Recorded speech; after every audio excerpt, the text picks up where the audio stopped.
할렐루야. 우리 좌우에 계시는 성도님들과 인사하겠습니다. 기도하는 사람이 됩시다. 네, 아멘. 오늘 참 잘 오셨습니다. 우리는 그 수요 예배에 웨스트민스터 소요리 문답을 살펴보고 있고, 또 그 중에 이제 기도에 대해서 우리가 묵상을 시작했습니다. 여러분, 누가복음 11장 1절에 보면 이런 말씀이 있습니다. 예수께서 한 곳에서 기도하시고 마치심에 제자 중 하나가 여짜오되, 주여, 요한이 자기 제자들에게 기도를 가르친 것과 같이 우리에게도 가르쳐 주옵소서. 지난주에도 잠깐 이 구절을 말씀을 드렸었는데, 제자들은 늘 예수님 곁에서 동행하면서 예수님의 설교를 듣고 또 수많은 기적을 경험하고 또 놀라운 말씀을 많이 이제 배울 수 있었습니다. 그런데 그들은 주님께 가장 무엇을 배우고 싶었냐면 이 기도에 대해서 배우고 싶었다는 거예요. 여러분, 제자들은 이미 사실 이 기도를 잘 아는 사람들입니다. 유대인들에게는 이 기도가 생활화되어 있죠. 그래서 시간을 정해놓고 또 장소에서 유대인은 태어나면서부터 기도하는, 그들의 일상에 그 기도가 스며들어 있는 문화를 살고 있죠. 그런데도 예수님께 제자들이 무엇을 요청합니까? 주여, 우리에게 기도를 가르쳐 주십시오. 왜 그랬을까? 예수님의 기도는 달랐기 때문에 그렇습니다. 새벽이 아직 밝기도 전에 한적한 곳에서 무릎을 꿇고 아버지와 교제하시는 모습, 또 중요한 사역들을 앞두고 밤을 새워 부르짖으며 간절히 아버지의 뜻을 구하는 주님의 모습. 제자들은 그 기도의 모습에서 예수님의 능력과 그 사역의 본질을, 또 그 비밀을 그들이 맛볼 수 있었다는 것입니다. 그래서 그들이 고백하기를, 주님, 우리도 그렇게 기도하고 싶습니다. 우리도 아버지와 그런 영적인 교제를 나누고 싶습니다. 라고 지금 주님께 요청하는 거죠. 이것을 보면 여러분, 기도가 다 같은 기도가 아니다라는 것을 우리가 알 수 있고, 참되고 진실한 기도가 있다는 것을 우리가 확신하게 됩니다. 그리고 주님은 그런 제자들의 요청에 의해서 우리에게 무엇을 가르쳐 주셨냐면 이 주기도문을 우리에게 가르치시는 거죠. 그러니까 가장 참되고 진실한 성령의 역사와 은혜의 방편으로서의 기도, 그 본질이 어디에 다 담겨 있다는 것입니까? 주기도문에 다 담겨 있다는 것을 우리에게 말씀하는 것입니다. 그래서 웨스트민스터 소요리 문답 99문에 보면 기도의 방향을 위하여 하나님이 주신 기준이 무엇인가 이렇게 묻습니다. 답에 대해서 우리 같이 한번 읽겠습니다. 시작. 하나님의 모든 말씀이 우리의 기도를 지도하지만 기도의 방향에 대한 특별한 기준은 그리스도께서 그의 제자들에게 가르치셨던 일반적으로 주기도문이라고 불리는 기도의 형태이다. 아멘. 성경 전체가 우리의 기도를 지도합니다. 시편, 그리고 선지자들의 기도, 사도들의 간구, 성경 곳곳에서 기도가 무엇인지, 그 본질이 무엇인지를 우리에게 가르쳐 주지만, 그러나 주님은 특별히 주기도문을 우리에게 주셔서 우리의 기도가 방향을 잃지 않도록 그 기준을 세워주셨다는 것입니다. 간단히 말해서 성경 전체가 기도에 대해서는 큰 숲이라면 주기도문은 길을 잃지 않게 해주는 지도와 같은 역할이라는 거예요. 길이 많아서 헷갈릴수록 지도가 더 필요한 것처럼 우리가 기도에 대해서 오해할 수 있고 참되고 진실한 기도에서 벗어날 수 있기 때문에 주님은 이 주기도문이라고 하는 안내서를 저와 여러분에게 주셨다는 것입니다. 주기도문은 여러분 잘 아시는 것처럼 두 복음서에 기록되어 있죠. 오늘 우리가 읽었던 마태복음 6장에도 있고 누가복음 11장에도 주님께서 이 주기도문을 가르치십니다. 상황은 조금 다르지만 메시지는 같죠. 기도를 배워야 된다는 거예요. 그리고 배워야 할 기도의 표준이 바로 주기도문이다. 그래서 여러분, 우리가 주기도문을 매 예배마다 또 틈날 때마다 외우지만 사실 그 의미를 잘 모르고 주문처럼 주기도문을 외우는 사람이 참 많습니다. 그런데 그 주기도문은 주문과 같은 어떤 신비한 그런 효능이 있는 기도가 아니라 우리의 기도를 안내하는 안내서와 같은 기도임을 여러분 기억하시고, 여러분의 기도 생활, 그리고 우리의 기도의 방향을 주님이 가르치신 이 주기도문 위에 올려놓을 수 있는 저와 여러분 되기를 소망합니다.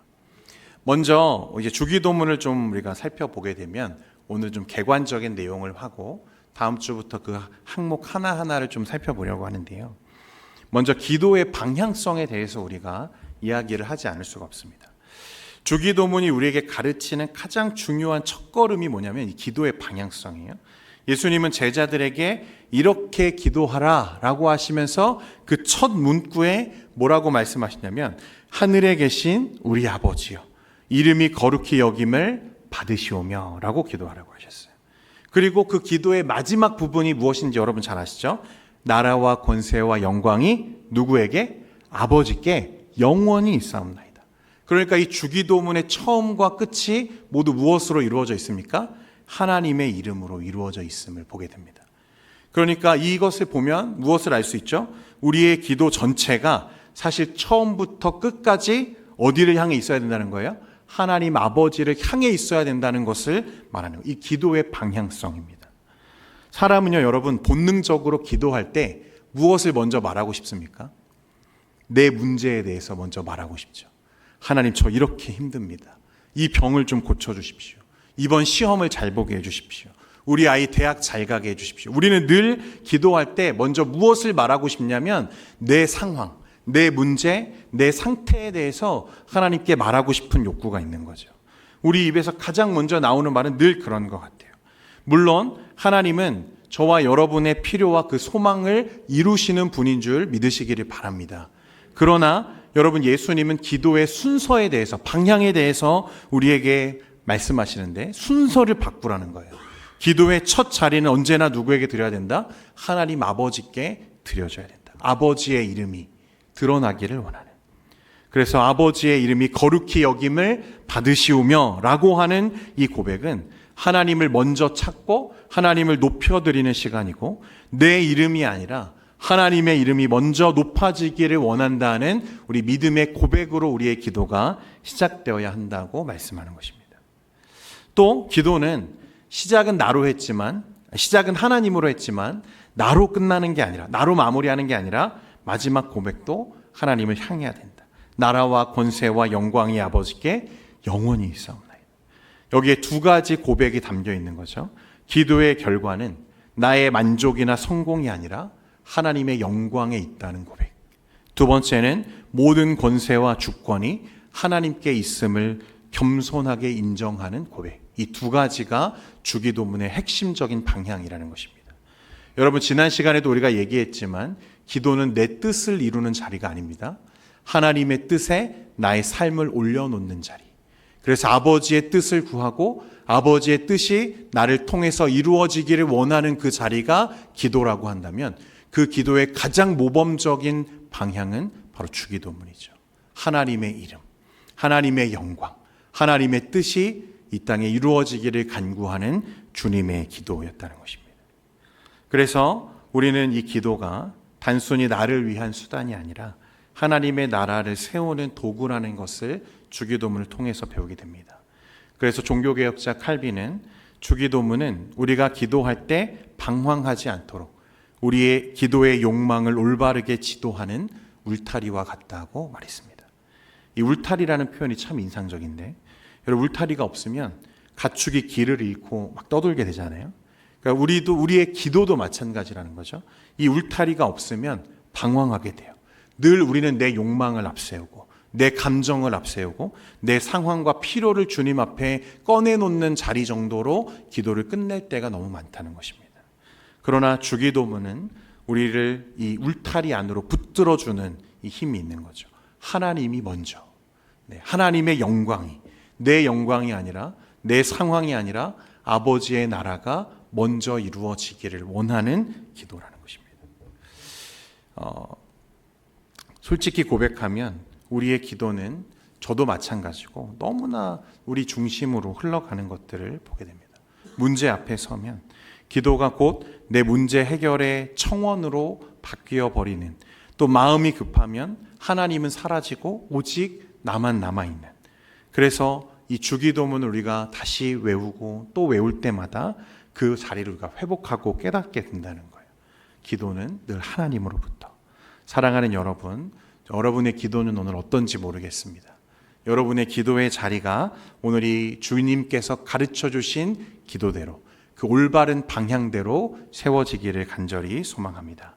마태복음 6장 33절에 여러분, 그래서 주님이 그 기도를 가르치시고 나서 뭐라고 말씀하셨냐면, 그런즉 너희는 먼저 무엇을 구해라? 그의 나라와 그의 의를 구하라. 그리하면 이 모든 것을 너희에게 더하시리라. 주님이 우리의 필요를 다 아신다는 거예요. 하나님은 이미 우리가 구하기 전에, 우리가 입술로 그것을 꺼내기 전에 우리에게 무엇이 필요할지 다 아신다고 말씀하세요. 그리고 이 땅에 살아가는 인생들이 어떤 필요가 있고 어떤 결핍이 있는지 하나님 아버지가 아신다는 거예요. 그러니 주님 뭐라고 말씀하세요? 먼저 하나님의 나라와 의를 구해라. 그러면 이 모든 것을 너희 아버지가 더하시리라 라고 약속하십니다. 기도의 방향이 하나님을 향할 때 하나님의 영광의 임재가 나타나고 하나님은 우리의 필요를 채운다고 약속하시는 거예요. 우리의 기도가 자꾸만 나 중심으로 흘러갈 때 주기도문은 다시 우리를 그 바른 방향으로 이끌어 준다는 것입니다. 그래서 어떤 목사님은요, 심지어 기도하기 전에 늘 먼저 주기도문을 고백하고 나서 기도해라, 이렇게 권면하시는 목사님들도 있으세요. 사랑하는 성도 여러분, 우리의 기도의 방향이 다시 확인되어지기를 간절히 소망합니다. 자, 그런데 이제 더 나아가서요, 두 번째는 우리가 기도해야 한다, 기도를 이렇게 해야 된다 라고 하는 걸 모르는 사람이 아마 아무도 없을 겁니다. 기도해야 되고 기도는 중요하고 늘 하나님 아버지께 기도하는 삶을 살아야 된다는 걸 모르는 사람도 없죠. 성경도 말하고 교회도 가르치고 우리의 양심도 그렇게 우리를 꾸짖지 않습니까? 그런데 왜 그렇게 많은 성도들이 실제로 그 기도의 자리에 서지 못하는가? 왜 꾸준히 기도하는 것이 어려운가? 왜 기도의 자리에 나아가서 하나님의 그 은혜를 구하는 그 아름다운 자리, 영적인 교제를 우리가 이어나가지 못하는가?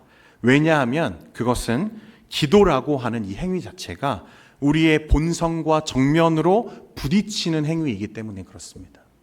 이 너무 어려운 거죠. 여러분, 마태복음 26장에 보면 예수님이 붙잡히시기 전에 겟세마니 동산에서 이런 말씀을 하시죠. 40절과 41절 말씀 보겠습니다. 시작. 제자들에게 오사 그 자는 것을 보시고 베드로에게 말씀하시되 너희가 나와 함께 1시간도 이렇게 깨어 있을 수 없더냐? 시험에 들지 않게 깨어 기도하라. 마음에는 원이로되 육신이. 여러분, 예수님이 그날 밤 어떤 심정으로 기도의 자리에 나아가셨는지 다들 잘 아시죠? 땀방울이 핏방울이 되도록 간절함으로 하나님 앞에 구하셨던 게 무엇이냐면, 가능하다면 이 잔을 내게서 옮겨주십시오. 이게 무슨 뜻입니까? 이 십자가 앞에 주님도 지금 두려워, 그 마음이 녹아지듯 두려워하고 있었다는 거예요. 간절히 주님이 기도하시죠. 그런데 제자들은 그 옆에서 뭐 하고 있었어요? 졸고 있었어요. 주님이 와서 몇 번 깨우시죠. 야, 깨어서 나를 위해 기도해라. 시험에 들지 않도록 좀 기도 좀 해줘라. 그런데 그들은 계속해서 잠을 이기지 못하고 졸았다는 거예요. 제자들에게 믿음이 없어서 그런가? 여러분, 절대 아닙니다. 그들은 이미 주님을 따르던 사람들이었고, 그러나 육신의 연약함으로 인해서 자기의 본성 때문에 기도의 자리에 머물지 못했다는 것입니다. 여러분, 그 부산에 그 대표적인 그 우리 교단 교회가 하나 있는데 수영로 교회라고 있습니다. 여러분 아시는 분들 아시겠지만 이 수영로 교회 원로 목사님 정필도 목사님, 참 이 교단 어른으로 존경받는 목사님이신데, 그분의 사역과 영성 다 존경받을 만하지만 가장 대단한 건 뭐냐면 이분의 기도입니다. 기도. 그 목사님이 젊었을 때는요, 평소에 하루 10시간이 넘게 기도하는 날이 많았고, 그리고 나중에 나이가 많아져서 기도할 힘이 없을 때는 한 7시간 정도를 매일 기도하셨대요. 그러니까 거의 하루를 기도로 채워놓고 사시는 분이셨어요. 그래서 이 목사님이 예전에 사용하셨던 그 서재에는요, 3단으로 된 낡은 평행봉이 이렇게 설치되어 있다는 거예요.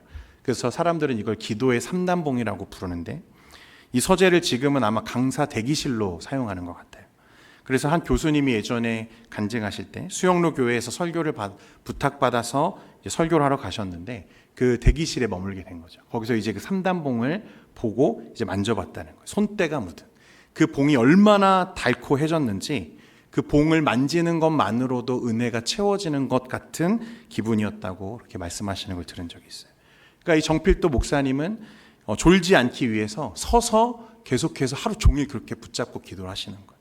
다리가 아프면 도저히 안 되겠으면 가운데 봉을 이제 붙잡고 무릎 꿇고 기도하시다가 그것도 허리가 너무 아파서 안 될 것 같으면 앉아서 이제 마지막 아래에 있는 봉을 붙잡고 기도하셨다는 거예요. 그렇게 기도하시려고 자신의 삶 앞에 노력하시는 목사님이었다는 거예요.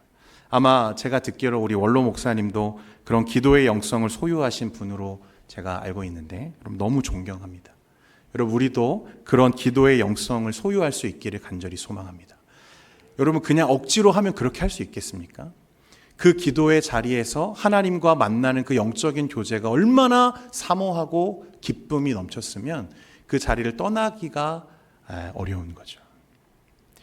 기도가 어렵다는 건요, 여러분 우리들의 문제뿐만 아니라 제자들에게도 똑같이 있었던 문제거든요. 왜냐하면 기도는 자기 중심적인 인간의 본성을 거슬러서 하나님의 뜻에 내 자신을 올려놓는 시간이기 때문에 그렇습니다. 여러분 지난 주일에도 제가 말씀 중에 나누었지만 우리 안에는 모두 어떤 본성이 있다 그랬죠? 하나님을 미워하고 하나님을 멀리하려고 하는 죄의 습성들이 여전히 남아있고 죄의 영향력이 우리에게 남아있다고 말씀드렸죠. 그래서 기도의 자리, 그러니까 하나님이 내 주인이 되시고 하나님의 뜻이 내 뜻이 되는 그 기도의 자리에 나가기가 힘든 것은 우리의 본성, 우리의 어떤 습성을 거스르는 행동이기 때문에 그렇습니다. 우리는 본능적으로 늘 내 뜻을 이루고 싶어 하는 거죠. 그러니까 우리가 기도의 방향을 잃어버리고 우리가 그 참되고 진실한 기도를 잃어버리게 되는 이유도 여기 있는 거죠. 우리의 마음은 늘 어디에 있어요? 나의 욕심에, 나의 본성적인 죄악에 묶여있기 때문에 그렇습니다. 그런데 기도는 여러분 내 뜻을 내려놓고 하나님의 뜻을 받아들이는 그 자리. 그래서 예수님이 겟세마네에서 어떻게 기도하시죠? 39절에 보니까 조금 나아가사 얼굴을 땅에 대시고 엎드려 기도하여, 여러분 완전히 주님이 얼굴을 땅에 대고 엎드려졌다는 거예요. 기도하여 이르시되 내 아버지여 만일 할만하시거든 이 잔을 내게서 지나가게 하옵소서. 그러나 나의 원대로 마시옵고 아버지의 원대로 하옵소서 하시고. 이게 기도의 본질입니다.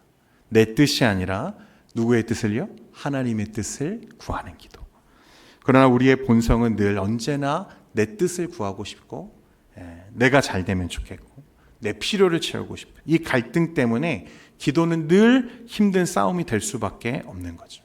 그래서 20세기 가장 위대한 설교자로 손꼽히는 로이드 존스 목사님이 기도는 성도의 가장 큰 특권이지만 동시에 가장 큰 싸움이다 이렇게 말했습니다. 영적인 싸움이라는 거예요. 기도를 통해서 끊임없이 우리의 자아와 하나님의 은혜가 부딪히는 것을 경험해야 된다는 거예요. 그래서 그 앞에 하나님의 은혜의 음성 앞에서 내 뜻을 꺾고 하나님의 뜻에 순종하는 싸움, 내 욕망을 내려놓고 하나님의 주권을 인정하는 싸움의 자리가 기도라는 것입니다.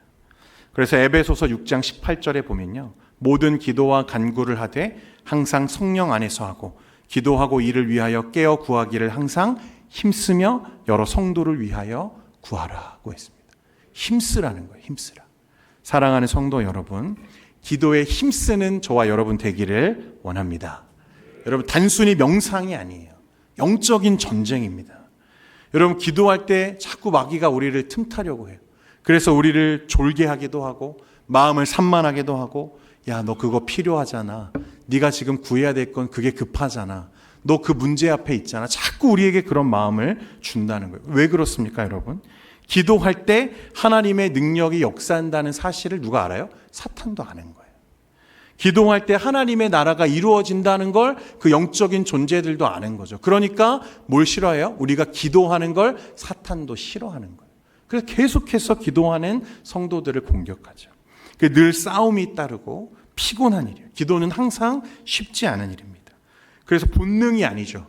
여러분 훈련되어져야 되는, 그냥 가만히 있다고 기도의 용사가 되는 건 아니라는 것입니다. 우리에게도 힘들고 제자들도 그게 참 어려운 일이었어요. 그렇기 때문에 여러분 훈련되어져야 되는 거죠. 시간을 정해놓고 자리를 만들고 꾸준히 나아가는 것 말고는 여러분 방법이 없는 거예요.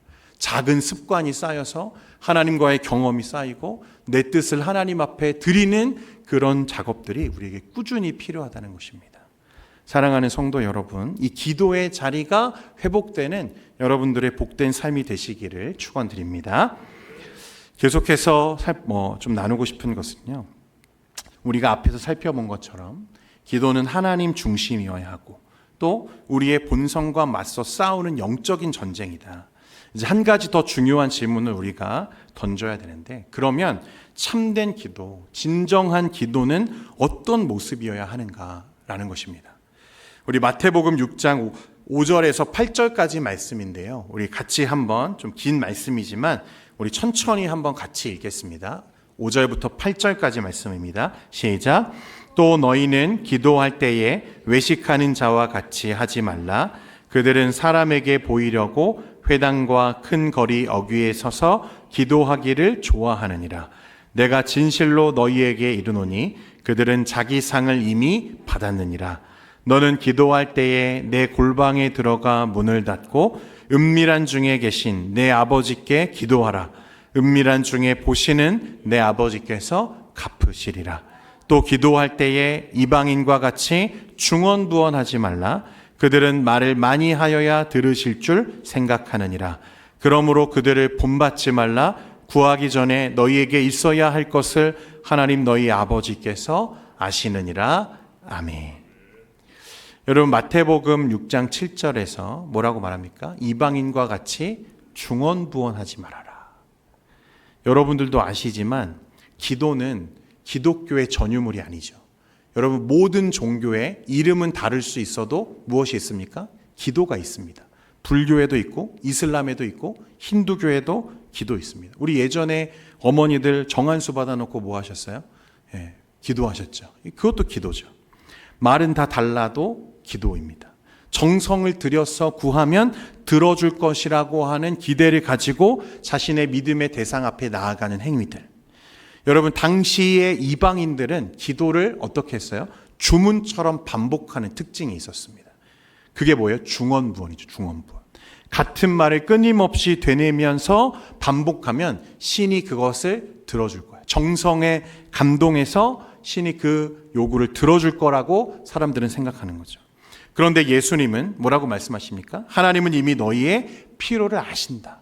그러니까 중언부언하지 마라. 그러니까 기도의 가치는 화려한 말에 있지 않고 반복적인 어떤 많은 말에 있는 게 아니고 무엇에 있다는 것입니까? 우리의 진실한 태도와 방향에 있다는 것을 말하는 거예요.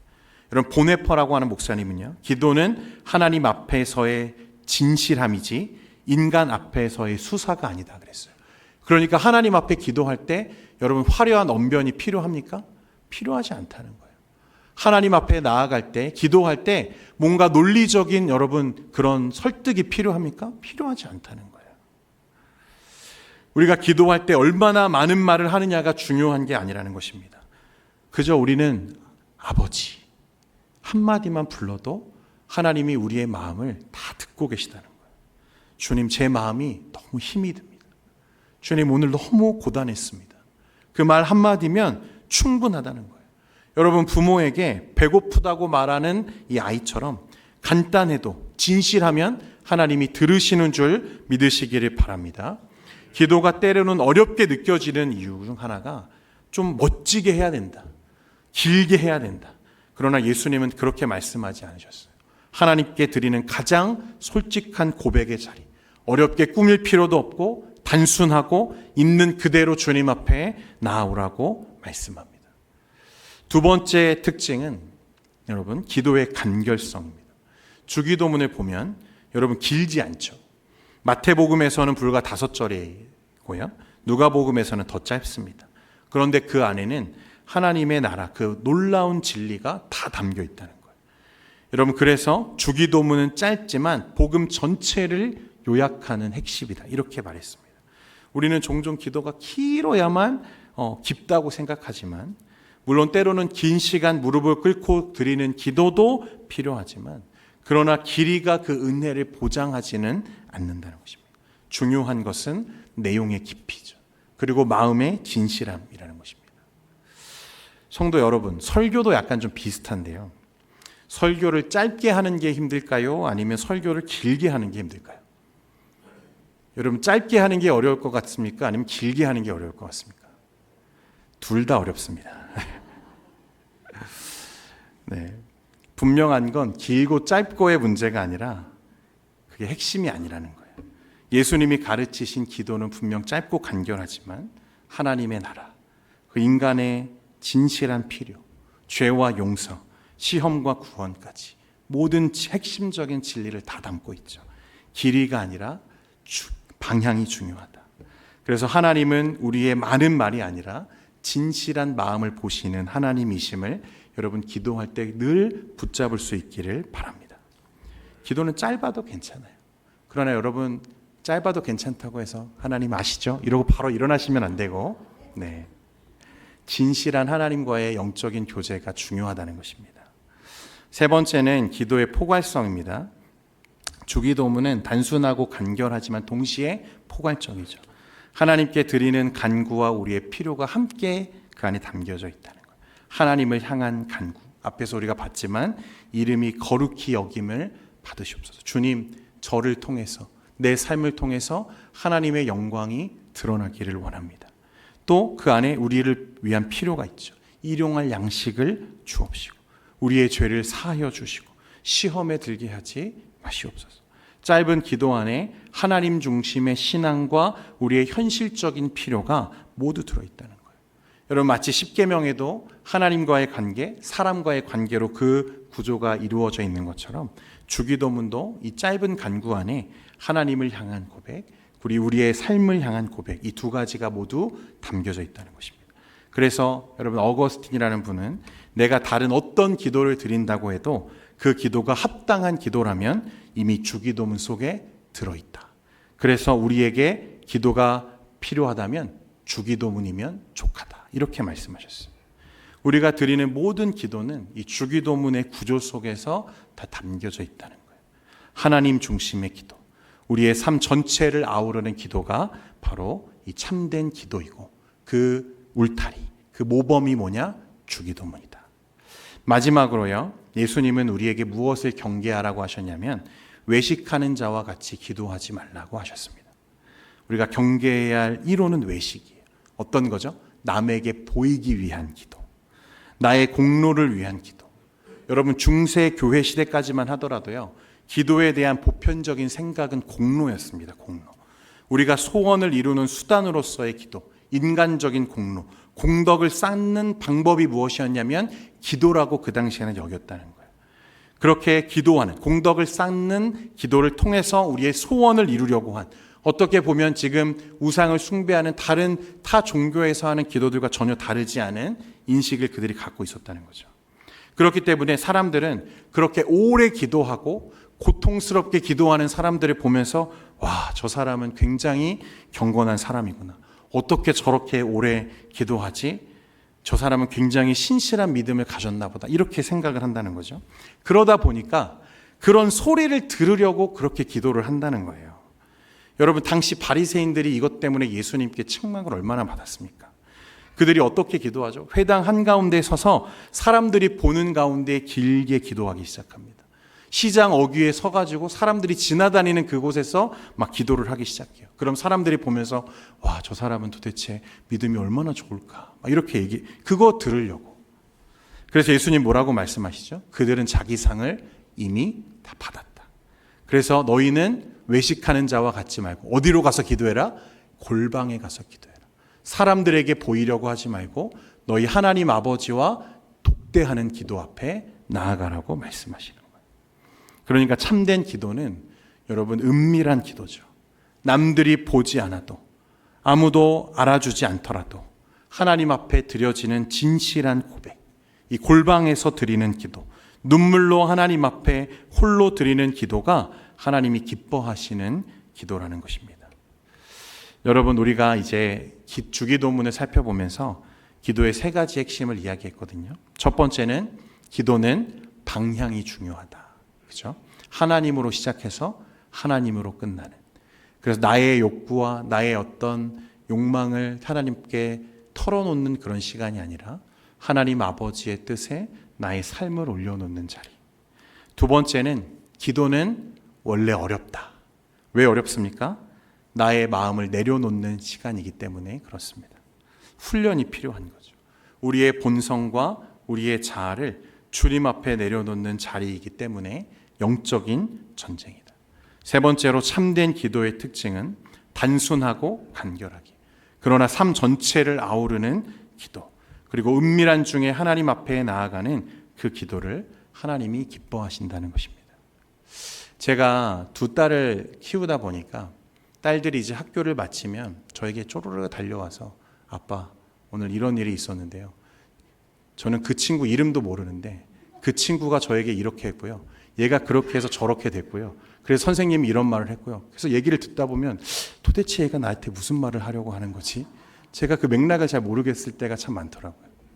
그러니까 많은 말을 필요가 없죠. 무엇만 필요합니까? 아빠, 오늘 학교에서 속상한 일이 있었어요. 친구가 제 마음을 어렵게 했어요. 이 말 한마디면 되는 거잖아요. 그러니까 하나님 앞에 나아가서 우리가 미주알 고주알 다 얘기할 필요도 없죠. 어떻게 하면 돼요? 아버지. 그 이름만 불러도 돼요. 그러면 주님이 우리의 그 진실한 마음에 여러분 일하실 줄 믿으시기 바랍니다. 오늘 이 기도가 여러분 우리 안에 새로워지기를 간절히 소망하고요. 앞으로 우리 동현교회가 이 기도하는 교회, 여러분 기도하는 교회가 저는 소망이 있다고 믿습니다. 그래서 기도하는 교회, 기도하는 우리 성도들 되시기를 주님의 이름으로 축원드립니다. 아멘.